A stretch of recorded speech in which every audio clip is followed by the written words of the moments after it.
Isama din natin sa Kanya at ipakita sa atin ang pagiging mapagkumbaba at kabukasan ng loob upang tayo maging handa na makinig sa Kanyang sasabihin na may kahihinatnan sa ating buhay.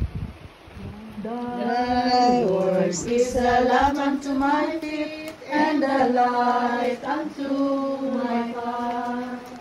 Thy word is a lamp unto my feet and a light unto my path. Thy word is a lamp unto my feet and a light unto my path.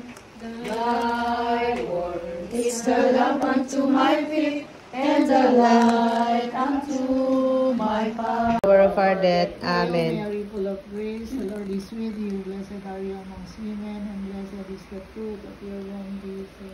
Holy Mary, Mother of God, pray for us sinners now and at the hour of our death. Hail Amen. Mary, full of grace, the Lord is with you. Di lamang, walang sino man ang namamatay para sa sarili lamang. Tayong lahat ay may pananagutan sa isa't isa.